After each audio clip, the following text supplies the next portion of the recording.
औज़ुबिल्लाहिमिनश्शैतानिर्रजीम बिस्मिल्लाहिर्रहमानिर्रहीम। जी अस्सलाम वालेकुम व्यूअर, क्या हाल है? उम्मीद करता हूँ सब लोग खैरियत से और ठीक ठाक और फिट होंगे। जी मेरा नाम है हमजा, आप देख रहे हैं मेरा चैनल इस्लामिक वीडियो के नाम से यूट्यूब चैनल। सबसे पहले अगर आप हमारे चैनल पर न्यू हैं, हमारे चैनल को सब्सक्राइब कर दें, लाइक कर दें, शेयर कर दें और वीडियो के नीचे एक अच्छा सा कमेंट लाजमी कर दिया करें और बता दिया करें कि आपको मेरी वीडियो कैसी लगती है। और बाकी हमने कल किया था पीर इजमाइल रज़ा क़ादरी का बयान, और आज हम करने जा रहे हैं एक और बहुत प्यारा बयान जिसका टाइटल ये है, माँ बाप की दुआ में बड़ी ताकत होती है और माँ की बद्दुआ का वाक़या। और आइए देखते हैं पीर इजमाइल रज़ा क़ादरी की ज़ुबानी सुनते हैं और वीडियो को एंड तक लाजमी देना, बहुत ही कमाल का बयान है। आइए देखते हैं, वीडियो करते हैं स्टार्ट।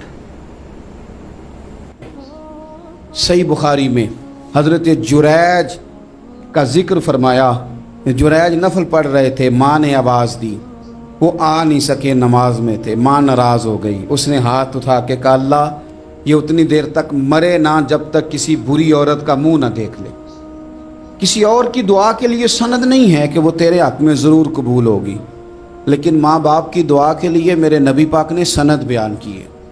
सैयद आलम सल्लल्लाहु अलैहि वसल्लम फरमाते हैं, जब भी माँ बाप औलाद के लिए हाथ उठाते हैं रब ज़रूर कबूलियत का शर्फ अता करता है। तो जहाँ सनद मौजूद है ना, कुछ इफ्तिताह अब्बा जी से भी करा लेने चाहिए। कुछ काम शुरू करने से पहले सिर्फ अम्मा से ही दुआ करा लेनी चाहिए। ये वाला इफ्तिताह भी बड़े काम का है क्योंकि यहाँ सनद बयान कर दिया मेरे नबी करीम। तो जनाब जुरैज की माँ नाराज़ हो गई, कहने लगी अल्लाह इसने मेरी बात नहीं सुनी। अब थे तो वो नेक, लेकिन रब करीम की हिकमत का तकाजा है, माँ की दुआ को भी कबूल करना था। अल्लाह ने आजमाइश में मुब्तला कर दिया। वालदा तो चली गई, वो एक खैमे में, एक कुटिया में, एक झोंपड़ी में इबादत करते थे, अल्लाह को याद करते थे, रब रब करते थे और लोग उनकी बड़ी तारीफ़ भी करते थे। लोग उनके इरादतमंद भी थे, अकीदतमंद भी थे, अहले मोहब्बत भी थे। एक औरत आ गई, बस वो अल्लाह की हिकमत पूरी होनी थी। उसने आके पहले तो उन्हें अपनी तरफ माइल करना चाहा, जब ना माइल हुए तो इल्ज़ाम लगा दिया। ये हमारे दौर का तकाजा है, लोग पहले आपको अपने हक़ में कायल करते हैं, अपनी फर्मा बरदारी में लाना चाहते हैं। अगर आप नहीं आते तो फिर वो आपको मुजरम करार दे देते हैं, या मेरे साथ चल वरना फिर मैं तेरे खिलाफ प्रोपेगेंडा करूंगा। दो ही बातें।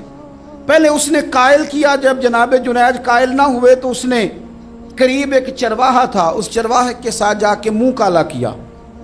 मुकर्रा वक्त पे बच्चा पैदा हो गया। लोगों ने कहा किसका है? कहने लगी इस खानकाह में, इस हुजरे में इबादत करने वाले का है।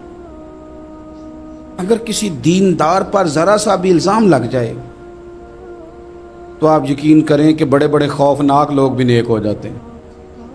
जिनका अपना सारा माजी काला स्याह हो वो भी उजालों के राहबर बन जाते हैं। जिनकी अपनी ज़ुबानें सारी ज़िंदगी आलूदा रही हों वो भी बड़े बड़े आला सच बोलने लगते हैं। आला कच्चे मेरे मकान की दीवार क्या गिरी, लोगों ने तो मेरे सहन में रस्ते ही बना लिए। बड़े लोग आ जाते हैं, फिर बड़ा कुछ करते हैं और बड़े बड़े खौफनाक जुमले कसते हैं। बस को नुक्ता जो हाथ आ गया, ऐसे जैसे गिरने का इंतजार कर रहे थे। अब जनाब लोग उठे, एहतजाज शुरू हो गया, शोर पड़ गया। ये बाबा बड़ा नेक बनता था, नफल पढ़ता था, इबादतें करता था, देखो इसका हाल क्या है कि इसने नाजायज बच्चा पैदा किया। बगैर तहकीक के मैं कह चुका हूं कि उलझे उलझे बिखरे बिखरे रोज व शब देखेगा कौन, लोग तेरा जुर्म देखेंगे सबब देखेगा कौन। लोग तेरा जुर्म देखेंगे, सबब कोई गौर नहीं करता कि वजह क्या थी। ओ भाई कुछ तो मजबूरियां रही होंगी, यूं ही कोई बेवफा नहीं होता। इल्ज़ाम लगा दिया, शोर हुआ, एहतजाज हुआ, दुनिया इकट्ठी हुई, उनका उन्होंने उजरा गिरा दिया, मारा भी, पीटा भी, एक नेक आदमी को बदनाम भी किया, बुरा भला भी कहा, गालियां भी दी, जो कर सकते थे किया। अब जब सज़ा देने लगे ना तो जनाब जुरैज कहने लगे थोड़ी सी इजाज़त देते हो, मार तो तुमने देना ही है। कहा जनाब ठीक है देते हैं। उन्होंने कहा सिर्फ 2 नफल पढ़ने हैं। अब वो नफल पढ़ रहे थे तो लोग उस वक़्त भी कह रहे थे फराड ही कर रहा है, धोखा ही दे रहा है। चूँकि ज़हन बन गया ना, बदगुमानी आ गई। उन्होंने 2 नफल पढ़ के हाथ उठाए, कहा अल्लाह जाना तो मैंने है, पर इस रुसवाई के साथ जनाजे तक नहीं खराब हो जाते, कब्रें तक नहीं लोग बदनाम कर देते। कहा अल्लाह जाना तो है, फिर इस रुसवाई के साथ तो मेरी मदद फरमा। अब तो मेरा केस तेरी ही अदालत में है, तू रहमत का दरवाज़ा खोल। हाथ उठाए, दुआ मांगी, नफल पढ़े, पूरे मजमे पे नजर दौड़ाई, कोई नहीं था सपोर्ट करने वाला। کل تک جو کہتے تھے نا تیرے لیے جیئیں گے تیرے لیے مریں گے، ساری عمر ہی آٹا گدہ ہے، لکھاں کیتے نہیں پیڑے، اب وقت آیا ہی تے محمد بخشا کوئی نہیں ہو بیٹھا نیڑے، ایک بندہ بھی نہیں تھا، ووٹر سپورٹر ساتھ دینے والا کوئی نہیں تھا۔ تو جناب جنید بچے کی طرف اشارہ کر کے کہنے لگے کوئی نہیں بول رہا، تو ہی بول کے بتا دے تیرا باپ کون ہے، تو ہی بول کے بتا دے کون ہے۔ اللہ اکبر، میرا رب جب چاہے تو بچے بولتے ہیں، رب چاہے تو گونگے بولتے ہیں، رب جب چاہے تو پھر پتھر بھی بولتے ہیں۔ جب کہا نا تو ہی بتا تو بچہ بولا اور بول کے کہنے لگا میرا باپ جریج نہیں، میرا تو وہ ہے جو بکریاں چرانے والا ہے، وہ میرا باپ۔ جب رب کریم نے توفیق دی تو بچہ بول پڑا۔ جب رب بندوبست کرتا ہے کسی کی عزت کی حفاظت کا تو پھر کوئی اسے رسوا کر سکتا؟ یاد رکھنا، جب رب محافظ ہو تو پھر لوگوں کا پراپوگنڈا وہاں کچھ کر سکتا؟ لوگ کئی دفعہ بڑا گہرا جال بنتے ہیں، سازش کا رنگ بڑا گہرا ہوتا ہے، عام سادے آدمی اس کو سمجھ نہیں پاتے، اس پراپوگنڈے کا حصہ ہو جاتے ہیں، انہیں پتہ ہی نہیں چلتا یہ بات دراصل کیا کی جا رہی ہے۔ یہ کتنی گہری حسد کی آگ ہے جس کو لوگ بغض کے ساتھ ہوا دے رہے ہیں، اپنی عداوت کے ساتھ اس کو زیادہ جلا رہے ہیں۔ حضرت سیدنا عائشہ صدیقہ رضی اللہ تعالیٰ عنہ بیان کرتی ہیں، اور لطف کی بات یہ بھی بخاری میں موجود ہے۔ میں نے جناب جنید کا قصہ عرض کیا تو بخاری سے، یہ عرض کر رہا ہوں تو بخاری سے۔ یہ واقعہ میں حضور کی امت کے کسی ولی کا بیان کرتا تو لوگوں نے کہنا تھا ہماری سمجھ میں نہیں آتا۔ بعض لوگوں کا خیال ہے کہ داتا صاحب کی کرامت بھی نبی پاک کی بیان کریں۔ او خدا کے بندوں کو خیال کرو، داتا صاحب تو کئی سو سال بعد آئے ہیں، وہاں اگر کوئی کرامت ہوگی تو حضور بیان کریں گے؟ اگر نبی کریم نے پچھلے بنی اسرائیل کے ولیوں کی کرامتیں بیان کر کے تمہیں بتائی ہیں تو اس کا معنی یہ ہے کہ اگر وہاں اللہ یہ شان عطا کر سکتا ہے تو تم تو امتوں کی سردار امت ہو، ماشاءاللہ، ان پر تو نیرا فضل ہے، تم پر تو رب کا فضل کبیر ہے۔ تو بس لوگ سمجھنے کو تیار نہیں، پچھلوں کی مان لیتے ہیں۔ جناب آصف بن برخیہ کی کرامت جو سورہ نمل میں آئی وہ تو مانیں گے، پر غوث پاک کی کرامت یہ پتہ نہیں عجیب فلسفہ ہے، اور کس طرح کا فلسفہ ہے یہ سمجھ سے بالاتار ہے کہ بنی اسرائیل کا کوئی ولی ہو تو اس کی کرامت ہو سکتی ہے اور نبی پاک کی امت کا ہو تو اس کی ہو ہی نہیں سکتی۔ کیا معنی ہے اس بات کا؟ اور لوگ ہیں کہ داد و تحسین دے رہے ہیں، واہ واہ کر رہے ہیں۔ اللہ تعالیٰ سمجھنے کی توفیق عطا فرمائے۔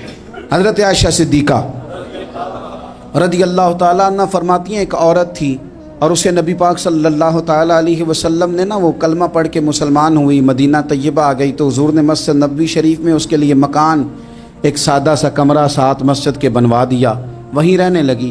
اکثر وہ سیدہ طیبہ کے پاس آتی تو حضرت عائشہ صدیقہ رضی اللہ تعالیٰ عنہ فرماتی ہیں وہ بڑی باتیں سناتی اور آخر میں کہتی وہ ہار والا دن بھی بڑا عجیب دن تھا اور میرے رب کی قدرتوں کا دن تھا، وہ بھی بڑا عجیب دن تھا۔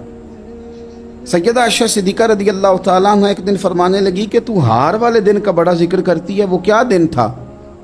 تو خاتون کہنے لگی اماں جی وہ دن تھا جب میرے رب پر بھروسہ اور مضبوط ہو گیا، جس دن میرا اپنے رب پر توکل اور بڑھا، میرے ایمان میں یقین میں اور پختگی آئی۔ کہنے لگی میں ایک گھر کی کنیز تھی، نوکرانی تھی، اس گھر میں ایک بچی تھی جس کے پاس سونے چاندی ہیرے جواہرات کا ہار تھا۔ اس زمانے میں نا چمڑے کے اوپر لوگ ہیرے جواہرات لگاتے تھے، کئی دفعہ سرخ رنگ کے چمڑے پہ لگائے جاتے تھے، وہ بچی پہنتی تھی تو کہتی ہوں بچی کے اس نے اتار کے رکھا یا اس سے گرا وہ ہار تو چیل اسے اٹھا کے لے گئی گوشت سمجھ کے اور میرے سامنے اٹھا کے لے گئی۔ گھر والوں نے مجھ سے پوچھا، یہ بخاری میں موجود ہے، گھر والوں نے پوچھا مجھ سے کہ وہ ہار کہاں ہے تو میں نے کہا چیل اٹھا کے لے گئی۔ گھر میں کچھ چوری ہو جائے تو سب سے پہلا الزام کس پہ لگتا ہے؟ ملازمین پہ۔ کہتے انہوں نے مجھے بڑا مارا، بڑی تکلیف تھی، حتیٰ کہ میری شرمگاہ تک کی تلاشی بھی، میری عزت اتنی خراب کی میں بتا نہیں سکتی۔ میں نے اپنی زندگی میں ایک واقعہ دیکھا، ایک امیر گھر میں چوری ہو گئی، ملازم کو اتنا مارا کہ وہ چارپائی پہ پڑ گیا، پولیس والوں سے اتنی مار پروائی گئی کہ وہ بیچارہ چارپائی پہ پڑ گیا، اور پھر وہ اتنا بیمار ہوا اور کچھ دنوں کے بعد پتہ چل گیا کہ چور تو اپنا بیٹا ہے ان کا، پھر اس کا انتقال ہو گیا۔ اب وہ سیٹھ صاحب اور گھر والے آ کے نا مرنے والے کے کان میں معافیاں مانگ رہے ہیں، کان میں۔ تو میں نے ان سے پھر کہا تھا کہ یہ تو اب چلا گیا ہے، تمہارا زور چلتا تھا نا، تو تم نے قانون خریدا اور تم نے اسے جتنا ہو سکا تم نے اسے مار پڑوائی۔ تمہارے پاس جو عدالتیں تھیں تم نے وہاں کارروائی کی، اب ایک عدالت قیامت کے دن لگے سبحان گی۔ اللہ، بے شک۔ یہ کمزور تھا نا، کچھ کر نہیں سکا۔ میرے نبی پاک صلی اللہ علیہ وسلم نے فرمایا سن لو، اگر سینگ والی بکری نے بغیر سینگ والی بکری کو تکلیف دی ہوگی نا تو قیامت کے دن اسے بھی بدلہ دینا پڑے گا کہ تیرے پاس سینگ تھے اور تو نے اسے مارا تھا۔ وہ خاتون عرض کرتی ہے سیدہ عائشہ کی خدمت میں کہ مجھے بڑا مارا، مجھے تکلیف دی، میں کہہ رہی تھی کہ میرے سامنے چیل لے گئی ہے پر وہ نہیں مان رہے تھے، اماں جی انہوں نے مجھے بڑا مارا۔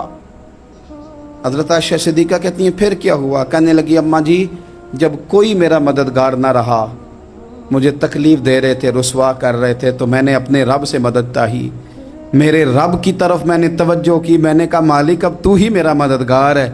کہتی ہے وہ مجھے مار رہے تھے تو وہ چیل جو ہار لے گئی تھی وہی لے کے واپس آ گئی، اور ہمارے سروں کے قریب لا کے اس نے جب اس ہار کو پھینکا وہ مجھے چھوڑ کے سائیڈ پہ ہوئے، وہ میری بے گناہی جان گئے، لیکن آپ کو بتاؤں اس دن سے میرا اپنے رب پر یقین اور بڑھ گیا۔ بے شک۔ مجھے سمجھ آ گئی کہ جب انسان پورا ٹوٹ جاتا ہے اور جب کوئی چاروں جانب اس کا مددگار نہیں ہوتا تو رب تو ہوتا ہے نا، بے شک۔ اللہ تو اس کا مددگار ہوتا ہے نا، وہ تو پھر اپنے اس بندے کی مدد کرتا ہے نا، پھر وہ تو توانائی دیتا ہے نا، وہ تنہا نہیں چھوڑتا، وہ تو آنسوؤں والوں کے آنسوؤں پہ بڑا کرم فرماتا ہے، وہ تو قسم پرسی میں آ جاتا ہے، اس کی رحمت بڑھ کے استقبال کر لیتی۔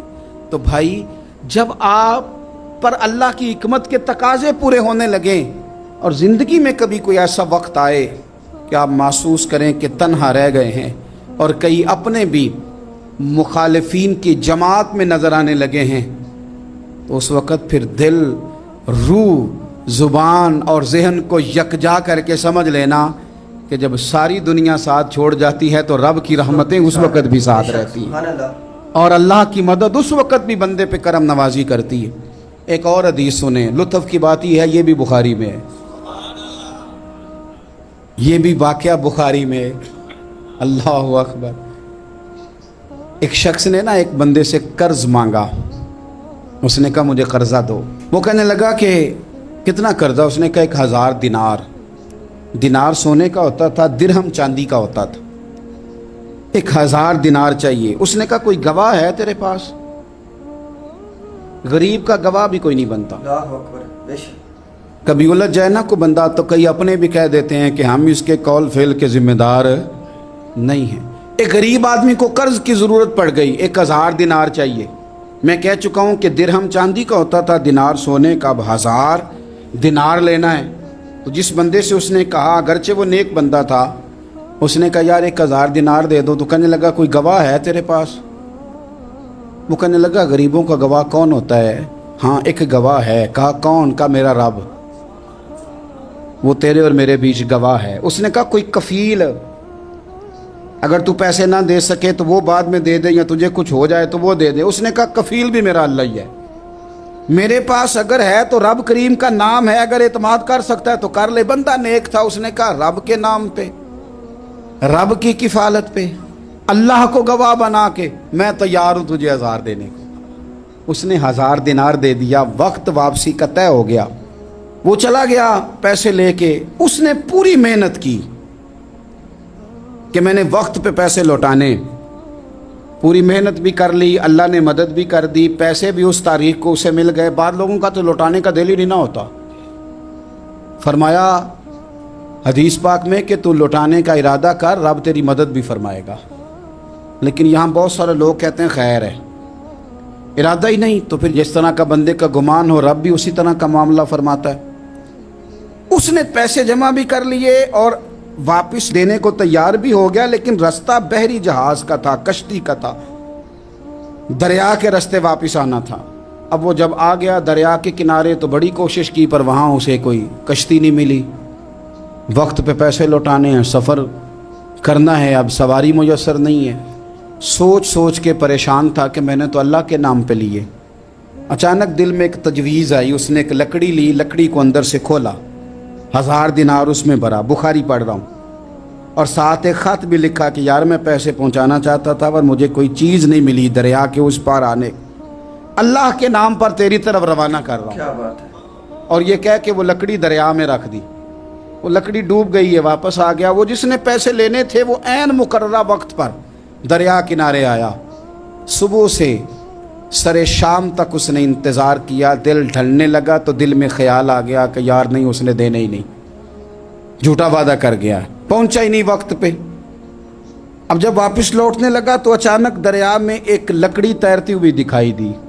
कहने लगा ले जाता हूँ, शाम को रोटियां पकाने के काम आएगी, ईंधन बना के जला लूँगा, हंडिया पक जाएगी। लकड़ी उठा के जलाने के लिए घर लाया, गुमान था कि वो नहीं आया वादा करके, अल्लाह को कफील और वकील बना के और गवाह बना के फिर भी नहीं आया। लकड़ी लेके घर गया, बुखारी है, और जब उसको चीरा ना कि मैं इसकी आग जलाऊंगा, खोला तो अंदर से 1000 दिनार भी निकल आया। अल्लाह, क्या बात है, माशाअल्लाह। खत भी निकल आया। अब जरा समझना, उसके दिल में बात किसने डाली कि तू लकड़ी में पैसे डाल दे? अल्लाह ने। उस बंदे को मुकर्ररा वक्त पे किनारे भेजा किसने? लकड़ी सिर्फ उसी के हाथ आई तो ये बंदोबस्त किया किसने? अल्लाह ने। घर जाके चीरी तो पैसे बाहिफाजत उस तक पहुंचाए किसने? तो फिर हमें भी तवज्जो अल्लाह की जानिब भी करनी चाहिए, हमारे पे दिल की तवज्जो रब की तरफ ही होनी चाहिए ना। हमें इधर उधर जाने की, देखने की, बंदों पर गौर करने की ज़रूरत क्या है? वो पैसे पहुंच गए, ये वहां अपनी जगह पे परेशान था, इसने 1000 दिनार और जमा किया। फिर दोबारा एक दिन दरिया किनारे आया, कश्ती मिल गई, बैठ के अपने उस भाई के पास आया, कहने लगा देखना मुझ पर बदगुमान ना होना, पैसे उस तारीख को भी जमा कर लिए थे, दरिया पे आया था पर कश्ती नहीं मिली थी, फिर मैंने ना लकड़ी में डाल के, खत डाल के तेरी तरफ भेज भी दिए थे, लेकिन आज मैं फिर लेके आ गया हूं। वो कहने लगा खुश हो जा, जिस रब को तूने मेरा और अपना गवाह बनाया था उस रब ने मेरे तक पहुंचा भी दिए हैं। जब लोग अल्लाह को गवाह बनाते हैं, रब की जानिब अपनी तवज्जो करते हैं, अपनी चाहतों, ख्वाहिशात और अपनी सारी चिट्ठियां अपने रब करीम की रहमत की तरफ रवाना करते हैं, फिर अल्लाह अपने बंदों को मायूस नहीं करता, अल्लाह अपने बंदों को नवाज देता है। अल्लाह तबारक व तआला अपने बंदों पे करम नवाजी करता। ओ संगियो, सारी उम्मीदें सेठों, नवाबों, दुनियादारों से क्यों वाबस्ता करते हो? सारी तवज्जुहात का मरकज़ क्यों उन लोगों को बनाते हो जो तुम्हें दुनिया में मजबूत नज़र आते हैं? अपनी तवज्जुहात का मरकज़ अपने खुदा को बनाइए, अपने मालिक की जानिब अपनी सारी ख्वाहिशात का रुख फेर दीजिए, अपनी तवज्जुहात अपने रब की जानिब कर लीजिए। वो अपने बंदों पे बड़ी करम नवाजी फरमाता है, वो इज़्ज़तों का भी मुहाफ़िज़ है, वो परेशानियों में करम नवाजियाँ फरमाने वाला है, वो साथ देने वाला है, वो उसकी रहमत करीब आके बंदे को सहारा देती है, वो अपने फजल से अपने बंदों की हर मुश्किल में दस्तगिरी फरमाता है। इस यहाँ से कभी हमने किनारा न किया और तूने भी तो दिल आज़ुर्दा हमारा न किया, हमने तो जहन्नुम की बहुत की तदबीर पर मौला तेरी रहमत ने गवारा न किया। अदल करें ते थर थर कंबन उच्चियाँ शाना वाले, तजे तू फजल करें ते बख्शे जावन मेरे जय मुँह काले। आखिर दावाया अनिल हम्दुलिल्लाहि रब्बिल आलमीन। जी अगर आपको ये पीर अजमल रज़ा कादरी का बयान कैसा लगा? माशाल्लाह बहुत ही प्यारा बयान था कि जैसे वो फरमा रहे थे कि उन्होंने अल्लाह के नाम पर उसने 1000 दिरहम दिनार से कर्ज मांगा। वो जैसे कि उन्होंने कहा कोई कफील आपका क्या है, कफील कोई गवाह हो जो अगर आप ना दे सको, आपके साथ कोई वाद पा जाए या काटा वादा हो जाए तो कौन देगा मेरे पैसे? फिर जैसे उन्होंने कहा कफील मेरा अल्लाह है, गवाह मेरा अल्लाह है, हर चीज़ है, उसने अल्लाह के नाम पर पैसे दिनार दिए। जैसे वो लेट हो गया फिर उसने छड़ी में डालकर दरिया में वो छड़ी बहा दी। वो उस छड़ी को पहुंचाने वाला भी मेरा अल्लाह पाक ही था, और उसको ज़हन में बात डालने वाला मेरा अल्लाह पाक ही था कि आप इस छड़ी में डालो, फिर उसको छड़ी मिल गई। ये होता है कि जब इंसान के पास कोई रास्ता नहीं ना होता तो एक रास्ता होता है अल्लाह पाक की ज़ात का। हमें अल्लाह पाक पर यकीन रखना चाहिए, और जब कोई नहीं मददगार होता है, एक ही मददगार होता है हमारा अल्लाह पाक। अल्लाह पाक हमें अपने तय बातों पर अमल करने की तौफीक अता फरमाए, हुज़ूर पाक सल्लल्लाहु अलैहि वसल्लम की बातों पर عمل کرنے کی توفیق عطا فرمائے۔ اگر آپ کو یہ ویڈیو اچھی لگی ہے تو میرے چینل کو سبسکرائب لازمی بھی کر لیجیے کہ ایسی نیو ویڈیو جو پیر حجمت رضا قادری کے ٹرینڈنگ بیان ہوتے ہیں وہ آپ کی خدمت میں لے کر حاضر ہوتا رہتا ہوں۔ ایسی اور نیو ویڈیو ملتے ہیں، دعا میں یاد رکھنا۔ اللہ حافظ۔